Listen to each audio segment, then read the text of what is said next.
हर हर महादेव। श्री श्री रुद्र रुद्र संहिता संहिता का का नवा चौथा अध्याय, अध्याय, जिसमें आप जानेंगे जिसमें आप जानेंगे देवी उमा नारद जी ने एवं भगवान भगवान शिव विष्णु का को श्राप प्राकट्य क्यों दिया। एवं उपदेश देना। ऋषि बोले, ब्रह्मा जी हे बोले, सूत जी, नारद, रुद्रगणों के भगवान चले जाने विष्णु पर द्वारा की नारद जी गई ने क्या किया अपनी और वे स्तुति कहाँ सुनकर गए, इन सब के कल्याणमयी बारे में शिव भी हमें बहुत बताइए। प्रसन्न हुए और देवी सूत उमा जी सहित बोले, हे वहां ऋषियों, प्रकट हो गए। माया से भगवान मोहित शिव के नारद 5 जी मुख थे उन दोनों और हर शिवगणों को मुख श्राप में देकर भी 3-3 नेत्र थे।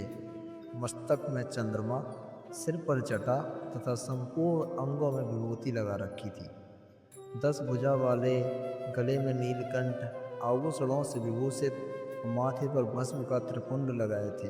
उनका यह रूप मन को मोहित करने वाला था और परम आनंदमय था।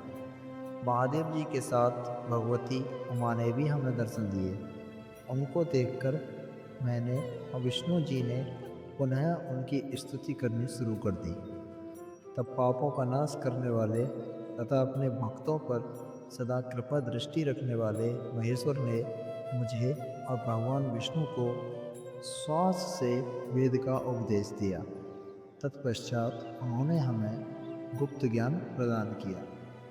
वेद का ज्ञान प्राप्त कर कृतार्थ हुए विष्णु जी व मैंने भगवान शिव और देवी के सामने अपने दोनों हाथ जोड़कर नमस्कार किया तथा प्रार्थना की।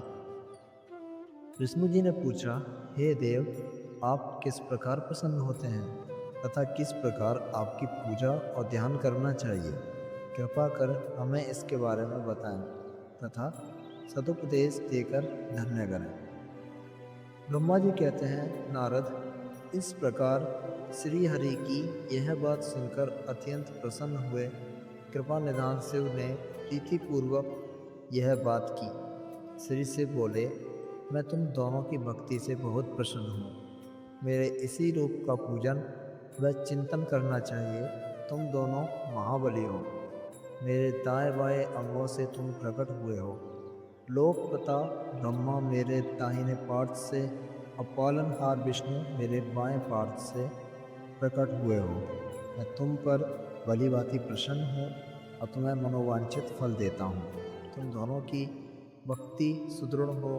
मेरी आज्ञा का पालन करते हुए ब्रह्मा जी आप जगत की रचना करें तथा विष्णु जी आप इस जगत का पालन करें। भगवान विष्णु बोले, प्रभु, यदि आपके हृदय में हमारी भक्ति से प्रीति उत्पन्न हुई है और आप हम पर प्रसन्न होकर हमें वर देना चाहते हैं, तो हम यही वर मांगते हैं कि हमारे हृदय में सदैव आपकी अनन्य एवं अविचल भक्ति बनी रहे।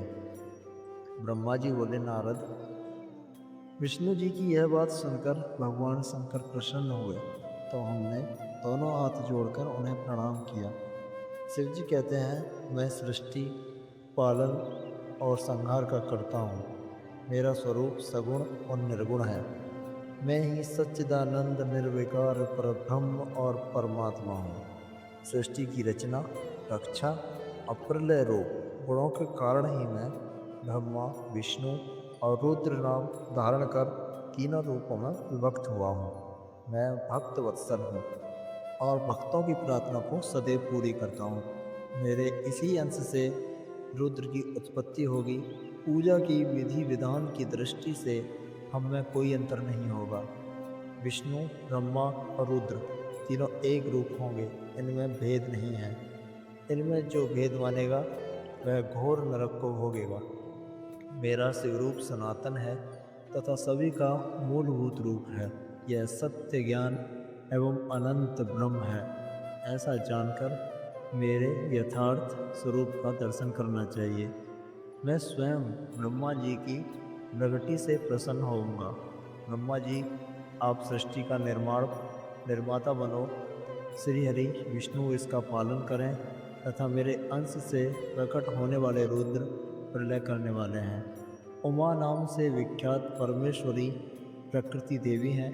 इन्हीं की शक्तिभूता वाग देवी सरस्वती ब्रह्मा जी की अर्धांगिनी होंगी और दूसरी देवी जो प्रकृति देवी से उत्पन्न होंगी, लक्ष्मी के रूप में श्री विष्णु की शोभा बढ़ाएंगी तथा काली नाम से जो तीसरी शक्ति उत्पन्न होगी, वह मेरे अंशभूत रुद्रदेव को प्राप्त होगी।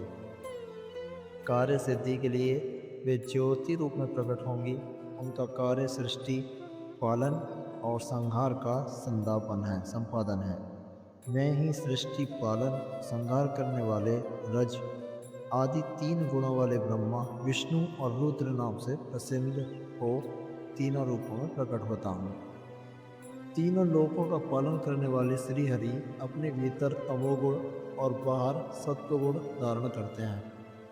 त्रिलोक का संहार करने वाले रुद्रदेव भीतर सत्वगुण और बाहर तमोगुण धारण करते हैं, और त्रिभुवन की सृष्टि करने वाले ब्रह्मा बाहर और भीतर से रजोगुणी हैं। इस प्रकार ब्रह्मा, विष्णु तथा रुद्र तीनों देवताओं में गुण हैं, तो शिव गुणातीत माने जाते हैं। हे विष्णु, तुम मेरी आज्ञा से सृष्टि का प्रसन्नतापूर्वक पालन करो। ऐसा करने से तुम 3 लोकों में पूजनीय होगे। 9वां अध्याय समाप्त हुआ। 10वें अध्याय में आप जानेंगे श्री हरि को सृष्टि की रक्षा का भार एवं त्रिदेव को आर्योबल देना। तब तक के लिए हर हर महादेव, जय माता दी।